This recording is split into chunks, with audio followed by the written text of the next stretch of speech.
what's up guys? Nandito kami ngayon sa Sijin at titikim kami ng halo-halo ng Taiwan. May restaurant dito na nagsiserve ng halo-halo, hindi pa namin tatry, so itatry namin guys. Let's go!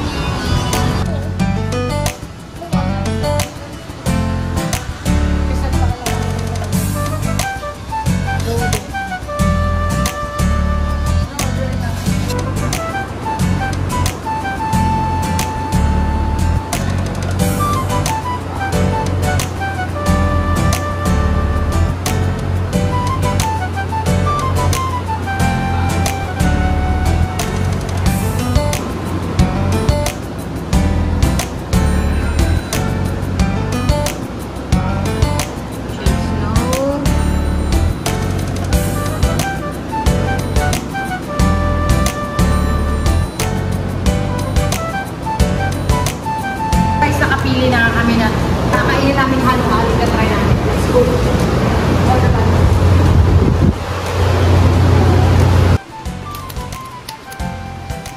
Hila. Ako. Hila. Ano ka tao?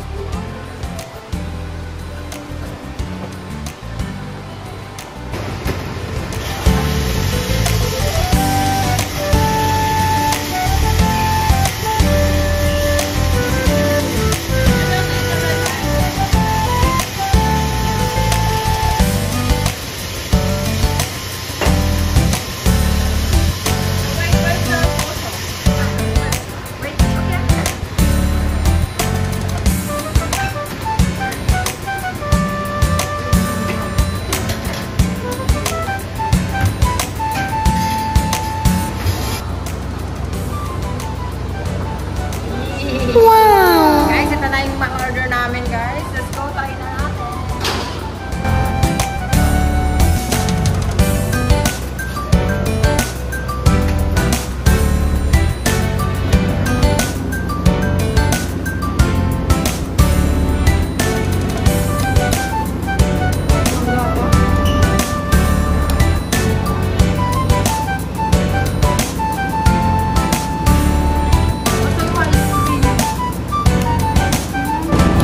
So, titikman natin to. May mga ano siya, may mga sago. Kulang ng gatas. May munggo.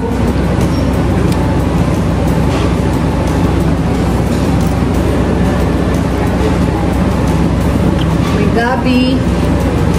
Gabi ata to, gabi. Gabi yung ha. May ice din siya guys, parang gulay yung mga halo pero wala siyang gatas. Guys, yun lang ang kulang nila dito, wala siyang gatas.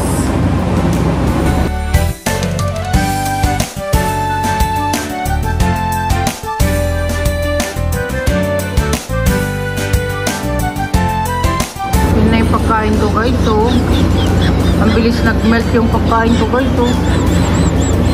Ano?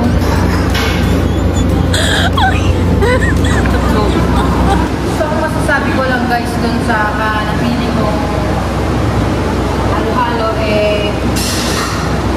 hindi masyadong masarap kasi aside from hindi ko gusto yung mga hinalo nila kasi gusto ko lang naman dun sa picture kasi nakita ko yung red bean. Nagustuhan ko kaya yun yung may masarap naman yung red bean pero pinaluan nila ng iba't iba pa, hindi ko alam yung iba, hindi siya magkakamatch yung flavor, tapos parang sobrang tamis at puro brown sugar, kulang talaga sa gatas. Pero yung kay Julian okay naman, masarap naman pero puro prutas siya, so siguro hindi ko lang napili yung masarap na sinuserve nila dito, next time na lang siguro. At least alam ko na hindi ko na-orderin yung in-order ko kanina.